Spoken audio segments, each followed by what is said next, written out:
अस्सलाम वालेकुम। आज की वीडियो में मैं आप लोगों को बताऊंगा यूनिवर्सिटी ऑफ लाहौर के एडमिशन्स जो कि फॉल 2020 के हो रहे हैं। तो इसमें एडमिशन फॉर्म कैसे फिल करेंगे, उसके क्या प्रोसेस हैं। तो विदाउट वेस्टिंग एनी टाइम हम अपने टॉपिक की तरफ चलते हैं। सबसे पहले यूनिवर्सिटी ऑफ लाहौर की ऑफिशियल वेबसाइट खोल लेंगे जो कि है uol.edu.pk। आप इस वेबसाइट पे आते हैं तो यूनिवर्सिटी ने ये देखें कितनी खूबसूरत सी एक वेबसाइट बनाई हुई है जहाँ पे आप अपनी सारी इन्फॉर्मेशन ले सकते हैं। कितने कैंपस है, कितने स्टूडेंट्स हैं और क्या क्राइटेरिया, फीस स्ट्रक्चर वगैरह क्या है। और यहाँ पे आपको एक वर्चुअल टूर भी दिया जाएगा जो आप घर बैठे यूनिवर्सिटी का टूर कर सकते हैं। तो आपको यूनिवर्सिटी विजिट किए बगैर भी वो चीज़ें मिल जाएंगी। दूसरे नंबर पे आपको हम बताएंगे कि आप यहाँ पे आके एडमिशन्स में यहाँ से आके अपना फीस स्ट्रक्चर भी चेक कर सकते हैं। तो हम वीडियो के तो मेन टॉपिक की तरफ चलते हैं कि अप्लाई कैसे करना है। अप्लाई करने के लिए आपने अप्लाई ऑनलाइन पे क्लिक करना है तो आपके पास एक वेबसाइट ओपन होगी जो कि है admissions.uol.edu.pk। इस वेबसाइट को आप डायरेक्ट लिंक से भी ओपन कर सकते हैं। लिंक जो है मैं नीचे डिस्क्रिप्शन में दे दूंगा तो आप वहां से भी फाइंड कर सकते हैं। तो ये यूनिवर्सिटी की प्यारी सी एक वेबसाइट ओपन हो चुकी है जहाँ पे आपको ऑनलाइन फॉर्म फिलिंग की इंस्ट्रक्शंस मिल जाएंगी कि कैसे फॉर्म फिल करेंगे। इसमें स्टेप बाय स्टेप बताया हुआ है। लेकिन अगर आप मेरी वीडियो देख रहे हैं तो आपको ये देखने की जरूरत नहीं है, आपको मैं वीडियो में बता दूंगा। यहाँ पे फीस स्ट्रक्चर है, इस पर क्लिक करेंगे तो फीस स्ट्रक्चर खुल जाएंगे। आप देख सकेंगे जी किस डिपार्टमेंट की कितनी फीस है सेमेस्टर वाइज, तो वो सारी चीज़ें यहाँ से देख सकते हैं। तो हमारा काम अब ये है कि हमने लॉगिन करना है। लॉगिन करने से पहले दो तरीके हैं। अगर आपने पहले ये रजिस्टर एज न्यू एप्लीकेंट किया हुआ है, आपको यूनिवर्सिटी की तरफ से ईमेल आईडी और पासवर्ड आया हुआ है, तो आप यहाँ पे डायरेक्ट अपना पासवर्ड डाल के लॉगिन कर सकते हैं। और अगर आपको आपका पासवर्ड भूल गया या लग नहीं रहा तो आप फॉरगेट पासवर्ड पे क्लिक करके अपना यहाँ पे ईमेल आईडी दे के गेट न्यू पासवर्ड करेंगे। और बैक आके जब आपको नया पासवर्ड आ जाएगा तो वो पासवर्ड और इधर ईमेल आईडी डालेंगे तो लॉगिन कर लेंगे। लेकिन मैं न्यू से स्टार्ट कर रहा हूँ कि रजिस्टर न्यू एप्लीकेंट पे क्लिक करने के बाद क्या होगा, आपके पास ये पेज खुल जाता है। यहाँ पे आप अपनी सारी डिटेल देंगे।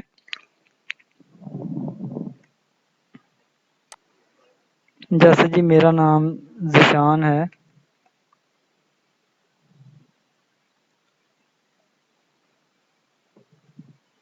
मेरा नाम जिशान अहमद है तो मैं ऐसे लिख लेता हूँ। अगर मेरा नाम है जिशान अहमद भट्टी तो मैं ऐसे लिख लूँगा। अगर मेरा नाम सिर्फ ज़िशान ही है तो फिर मैं क्या करूँगा, अपने वाला साहब का नाम लिख लूँगा। जैसे कि उनका नाम शबीर है, ये सिंगल नेम एक्सेप्ट नहीं करता तो आपको डबल नेम करना पड़ेगा। तो आप नाम लिख लेंगे, अपना कंट्री पाकिस्तान ही रहेगा, जो भी है आपका कर सकते हैं, सिटी आपका जो भी है वो कर सकते हैं तो वो कर लें। सोर्स ऑफ इंफॉर्मेशन आपको कैसे पता चला था यूनिवर्सिटी ऑफ लाहौर के एडमिशन ओपन हुए हैं, तो आप उसको सिलेक्ट कर लें। फिर आपको ईमेल आईडी अपना देना पड़ेगा। मेरा ईमेल आईडी ये है, मैं ये दे देता हूँ। मोबाइल नंबर आपको देना पड़ेगा, आपका जो भी मोबाइल नंबर है वो आप डालें यहाँ पे जो भी होगा। और इधर से कैंपस सेलेक्ट करके आपने रजिस्टर पे क्लिक कर देना है। रजिस्टर पे जैसे ही क्लिक करेंगे तो आप लोगों को यूनिवर्सिटी की तरफ से एक ईमेल आईडी और ईमेल पे और मोबाइल नंबर पे टेक्स्ट आएगा जिसमें आपको पासवर्ड और ईमेल आईडी बताया जाएगा। तो ये उसकी स्क्रीनशॉट है। एक साइड पे आपको जो नज़र आ रहा होगा, ये ईमेल पे जो मुझे ईमेल आई हुई है वो डाला हुआ है। एक तरफ पे मैंने मैसेज का शो किया हो कि मैसेज किस तरह आएगा। तो वो जो हमारा पासवर्ड होगा और जो हमारा ईमेल होगा उसको हम यहाँ पे मेंशन करेंगे जो हमें मैसेज और ईमेल में आया हुआ है। ठीक है जी, लॉगिन मैंने कर दिया। दोनों पांच चीज़ें लिखने के बाद लॉगिन हो गया और मेरे सामने ये दो चीज़ें आ गई हैं जहाँ पे मेरा एप्लीकेंट आईडी लिखा हुआ है, नाम लिखा हुआ है। और ये दो कैंपस आ रहे हैं, सरगोदा कैंपस आ रहा है, लाहौर आ रहा है। हमने लाहौर कैंपेन में अप्लाई करना है तो हम ये क्रिएट न्यू एप्लीकेशन पे क्लिक कर देंगे। क्रिएट न्यू एप्लीकेशन करने के बाद हमारे पास ये फॉर्म खुल जाता है जहाँ पे हमारा एप्लीकेंट आईडी नाम लिखा होगा। और ये हमारे पास डिपार्टमेंट्स और प्रोग्राम नीचे लिखे आ रहे हैं, आप इनको ऐड कर सकते हैं यहाँ से। लेकिन बात ये है, काफ़ी सारे बच्चों का ये एरर आता है। वो कहते हैं सर ये हमारे पास हो नहीं रहा या ये नहीं आ रहा, कैंपस कौन सा सेलेक्ट करें या ये डिग्री लेवल जो लिखा है ये कौन सा सेलेक्ट करें। भाई लाहौर कैंपस में अगर आप अप्लाई कर रहे हैं तो लाहौर में अब एक ही कैंपस है तो आप वहाँ पे ही अप्लाई करेंगे। तो कैंपस और डिग्री लेवल को सेलेक्ट करने की जरूरत नहीं है। डिपार्टमेंट में आपने डायरेक्ट आ जाना है। डिपार्टमेंट फर्ज कर लें आप सिविल में करना चाह रहे हैं, सिविल का डिपार्टमेंट सेलेक्ट करेंगे तो आपके पास ये डिग्रियां शो हो गई हैं। उसमें आप बीएस करवाते हैं, पीएचडी करवाते हैं और एमएस करवाते हैं, तो तीनों डिग्रियां शो हो गई हैं। आप पहली डिग्री टिक कर लें।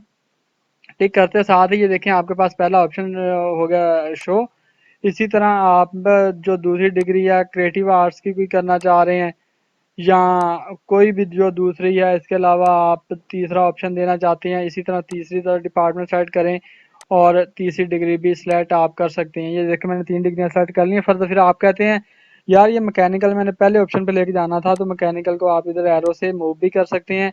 ये मैकेनिकल पहले पे आ गया, या सिविल पहले पे लेके जाना था, ओके सिविल को पहले पे ले जाते हैं। तो ऐसे भी आप कर सकते हैं। तो 3 ऑप्शन देना भी ज़रूरी नहीं है। अगर आप 3 ऑप्शन नहीं देना चाहते तो आप सिर्फ एक ही ऑप्शन रखें। आप इनको इधर से कैंसिल भी कर सकते हैं। ठीक है, इधर कैंसिल करने के बाद बड़ा क्लियर मैं बता रहा हूँ, डिपार्टमेंट सिर्फ सेलेक्ट करना है और यहाँ से कुछ भी नहीं करना। आपने अपना डिग्री प्रोग्राम सेलेक्ट कर लिया।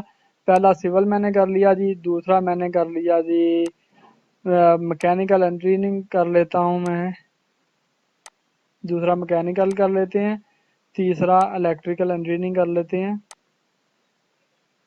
तीसरा इलेक्ट्रिकल इंजीनियरिंग कर लिया। ये 3 ऑप्शन मैंने दे दिए जी, आप भी इसी तरह करेंगे और इधर से आके हम अब नेक्स्ट पे क्लिक कर देंगे। नेक्स्ट पे क्लिक करते साथ ही बड़ा इजी सा फॉर्म पे खुल गया है, कोई मुश्किल वाली बात नहीं है। यहाँ पे आप आते हैं तो एडमिशन टाइप आती है रेगुलर या ओवरसीज हैं, तो आप ओवरसीज कर सकते हैं। इंटरनेशनल सीट पे अप्लाई करना चाहें तो वो कर सकते हैं, वरना आप रेगुलर ही रखें इसको। Admission category, admission category sport base पे आप अप्लाई करना चाह रहे हैं या डिसेबिलिटी है आपकी कोई, तो यहाँ पे अप्लाई करना चाह रहे हैं तो ये इसको आप टिक कर लेंगे। स्पोर्ट बेस को करेंगे तो वो पूछेगा आप किस स्पोर्ट की बेस पे करना चाह रहे हैं, वो टिक कर लें। अगर आप डिसेबिलिटी भी बेस पे करना चाहते हैं तो वो आपसे उसका पूछेगा, उसमें आप टिक कर लें, वो आपका ऑप्शन है। अगर नहीं भी है तो इसको खाली छोड़ सकते हैं, इसको टिक करने की ज़रूरत नहीं है। उसके बाद टाइटल सेलेक्ट करना है आपने, टाइटल जो भी है मिस्टर मिस डॉक्टर आप प्रोफेसर आप जो भी है वो टिक कर सकते हैं। फादर नेम आपने लिखना, जो भी आपका फादर नेम है वो आप लिख सकते हैं जी।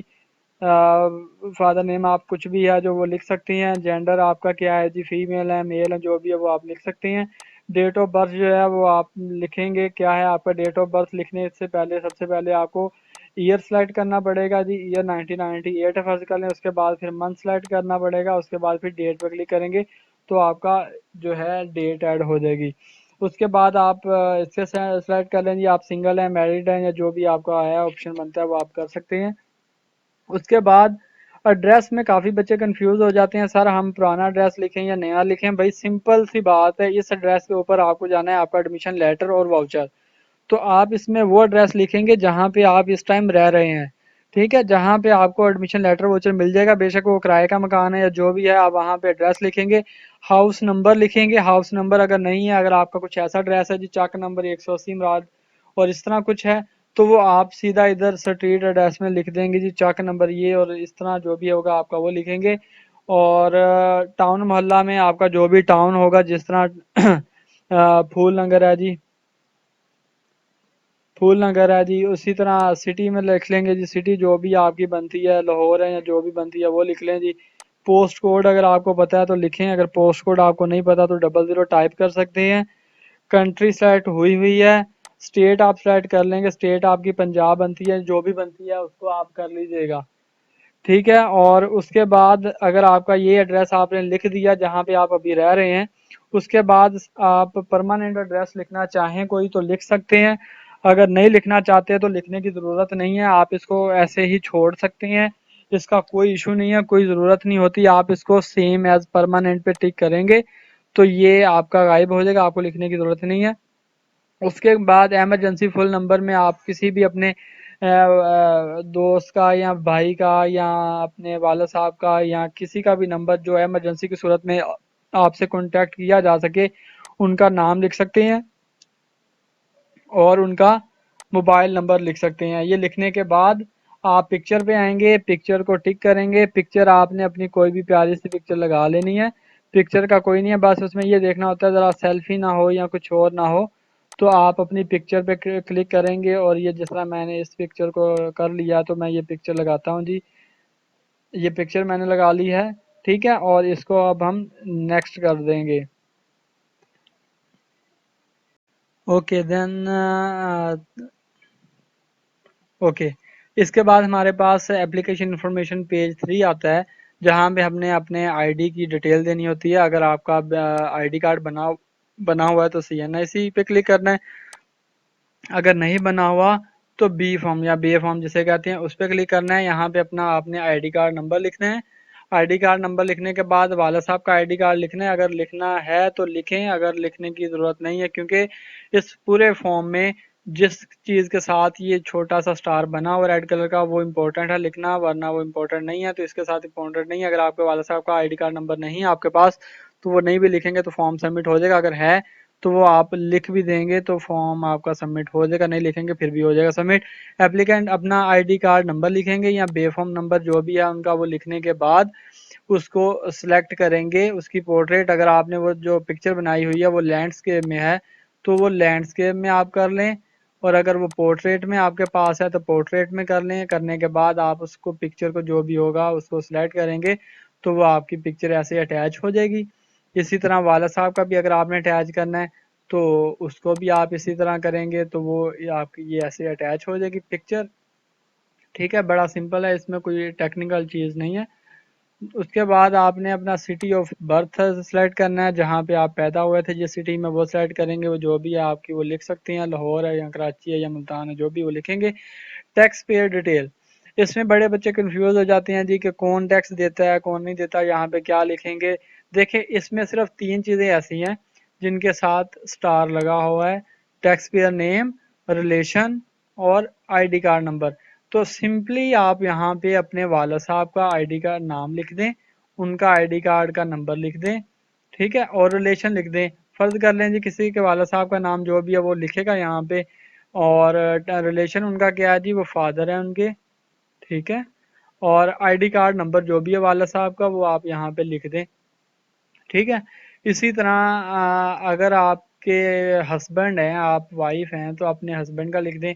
अगर कोई है खुद अप्लाई कर रहे हैं और उनके वाले साहब नहीं हैं और वो खुद ही सारा कर रहे हैं, अपना सर्कल चला रहे हैं, तो वो अपना भी टैक्स पेयर में नाम लिख सकते हैं। तो रिलेशन में वो लिख दें जी ऑन, ठीक है। तो उसमें इतनी टेंशन वाली बात नहीं है। अगर आप टैक्स पे करते हैं, आपके पास एनटीएन नंबर है, तो वो यहाँ पे लिख दें। मोबाइल नंबर अपना लिख दें और ये टैक्स पेयर नंबर लिख दें, दोनों में एक ही लिख सकते हैं, वो ज़रूरी नहीं है। अगर नहीं है तो आप इसे सिंपल छोड़ के नेक्स्ट भी कर सकते हैं, तो ये नेक्स्ट हो जाएगा। हमारा स्टेप नंबर 4 आता है। स्टेप नंबर 4 में उन्होंने हमसे एजुकेशनल रिकॉर्ड हमारा मांगा हुआ है।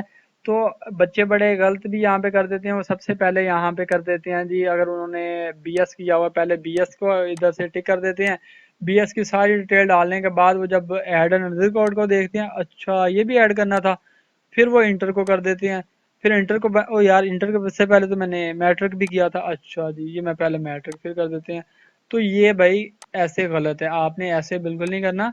आपने सबसे पहले जो डिग्री की है सबसे पहले वो लिखनी है। सबसे पहले हमने मैट्रिक किया है, उसके बाद हमने इंटर किया है, उसके बाद हमने बीएस किया है। तो अगर आप लोगों ने बीएस नहीं किया, सिर्फ एफएससी तक किया, तो आप बीएस को ख़त्म कर दें।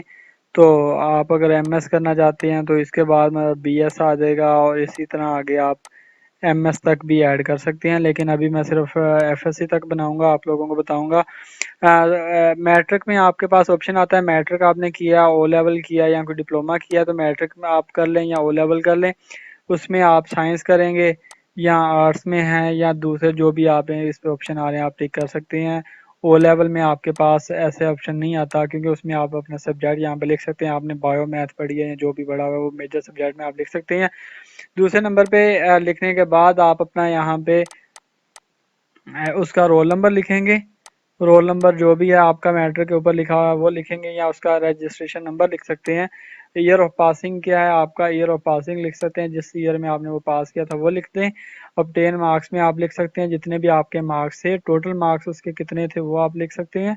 मेजर सब्जेक्ट्स में आप साइंस भी मतलब सिंपल लिख सकते हैं या आर्ट्स लिख सकते हैं, या ऐसे नहीं लिखना चाह रहे तो बायो लिख दें, मैथ लिख दें। मैथ में आप मतलब इनमें आप स्पेस डाल सकते हैं, लेकिन कोमा डॉट वगैरह नहीं डाल सकते, फिर वो एरर देता होता है। तो आप ऐसे भी कर सकते हैं, बायो मैथ पढ़ा हुआ है। और बोर्ड या यूनिवर्सिटी, तो जारी बात है आपने 22 लाहौर से किया होगा या 22 मुल्तान से किया होगा या 22 बहावलपुर से या 22 कसूर, जो भी इनके बनते हैं गुजरांवाला वगैरह, तो वहाँ से कर सकते हैं। या फेडरल बोर्ड से किया तो फेडरल बोर्ड का यहाँ पे लिख देंगे। तो इसमें कोई इतनी टेक्निकल बात नहीं है, मैंने आपको बता दी है। और चूज़ फाइल पे जाके आप जहाँ पे भी आपका डॉक्यूमेंट कोई पड़ा हुआ है, जहाँ पे मैटर की पिक्चर होगी, वहाँ पे आपने उसको सिर्फ ये देखना, अगर आपने मोबाइल से पिक्चर बनाई हुई है तो उसका साइज जो होता है वो 1 MB से ज़्यादा होता है, तो आप उसको साइज रिड्यूस कर सकते हैं। साइज रिड्यूस कैसे करना है, जैसे ये देखें, ये मेरी पिक्चर है, तो इसका साइज जो है वो मेरा 1 MB से ज़्यादा होगा। ये देखें जी, 1.4 MB इसका साइज़ है। तो इसको करने का आसान सा हल है, इस पर क्लिक करने के बाद इसको ओपन विद करेंगे आप। ओपन विद करेंगे पेंट के साथ। पेंट में ओपन करने के बाद इसको आपने सिंपली जो है रीसाइज पे क्लिक करना है। रीसाइज पे क्लिक करने के बाद ये 100 को आप 50 कर दें। 50 करने के बाद ओके करने के बाद जब आप इसको Ctrl+S सेव करेंगे और ये बंद करेंगे, तो अब आपको मैं अगर इसका साइज चेक करवाऊँ तो ये साइज देखें, इसका कम हो चुका हुआ है, 207 KB हो गया है। ये अच्छा साइज है, आप इस साइज की पिक्चर्स लगाएंगे।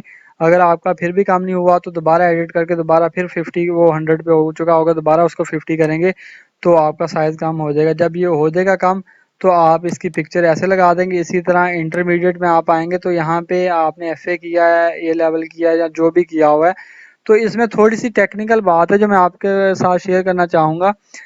FSC को पहले हम पकड़ लेते हैं, या FA, FSC, ICOM वगैरह सारों के लिए यही रूल अप्लाई होगा। जिस तरह कुछ बच्चे हैं फर्स्ट ईयर में उनके आपको पता है कि उनका पेपर हुए हुए थे, लेकिन सेकंड ईयर उनका प्रमोट हो गया है। तो एक तो वो बच्चे होंगे वो अपना simply roll number first year का लिख देंगे, और फर्स्ट ईयर जब पास हुआ था 2019 में वो लिख देंगे। तो अब देखें, अब वो यहाँ पे नंबर क्या लिखेंगे, नंबर वो ये लिखेंगे, अगर तो उनकी कोई सप्ली नहीं थी फर्स्ट ईयर में और 300 नंबर थे आउट ऑफ 505 हैं या 520 हैं या जितने भी हैं वो आप लिख लें।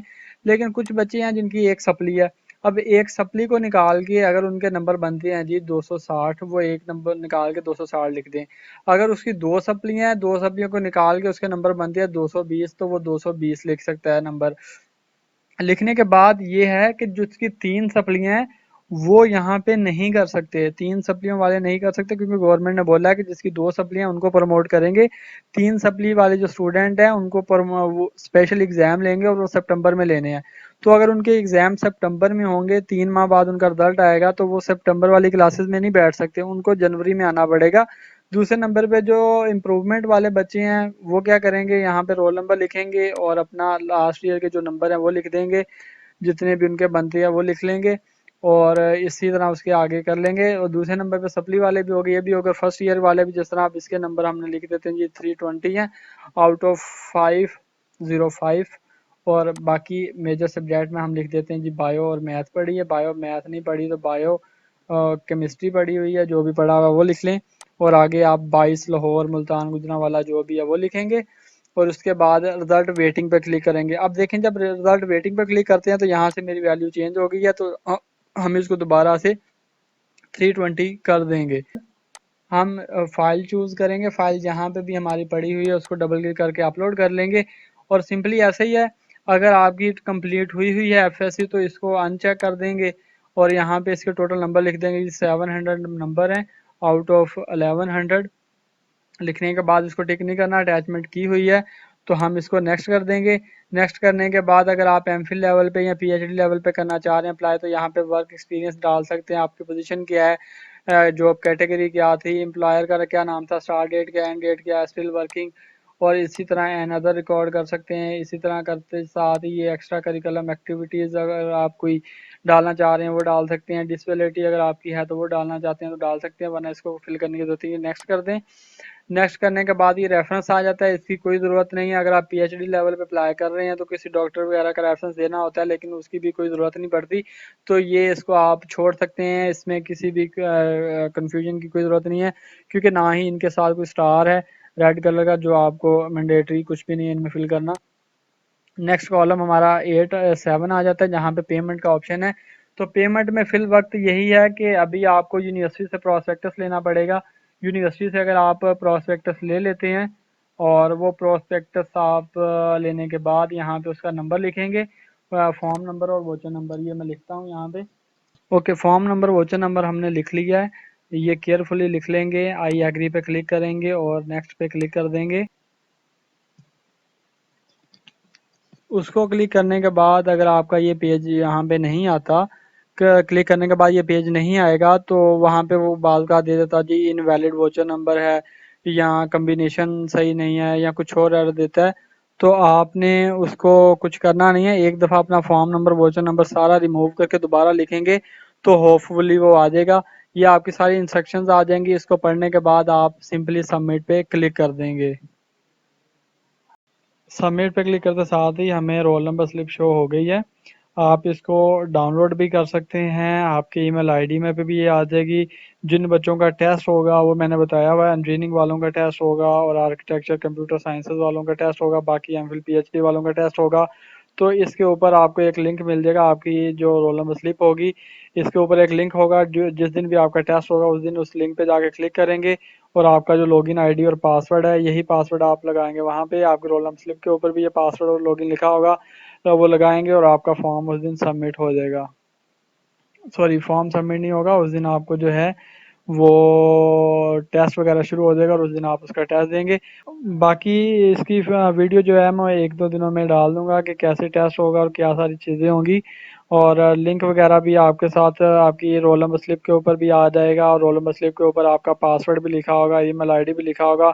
ड्यू डेट पे जाके उस लिंक पे क्लिक करके आपके जो टेस्ट स्लिप है उसके ऊपर वो लिंक होगा, उस लिंक पे जाएंगे, ड्यू डेट वाले दिन अपना लॉगिन आईडी पासवर्ड डालेंगे तो आपका वहाँ पे टेस्ट शुरू हो जाएगा, आप टेस्ट देंगे।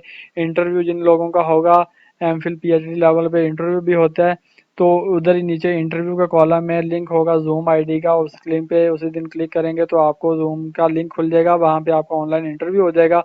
उसकी कोई भी डिटेल चाहिए, कोई आपको परेशानी हो फॉर्म सबमिशन में, आप इस वीडियो के नीचे कमेंट कर सकते हैं, मुझे इंस्टाग्राम पे मैसेज कर सकते हैं। मेरा इंस्टाग्राम आईडी फलक पॉइंट है, ये आपकी स्क्रीन पे आ रहा है। मेरा ईमेल आईडी ज़िशान अहमद जो भी है वो ज़िशान शबीर 789 है, वो भी ये स्क्रीन पे आ रहा है, आप नोट कर लें। कोई भी आपको क्वेश्चन हो तो आप मुझसे पूछ सकते हैं। दुआओं में याद रखिएगा। अल्लाह हाफिज़।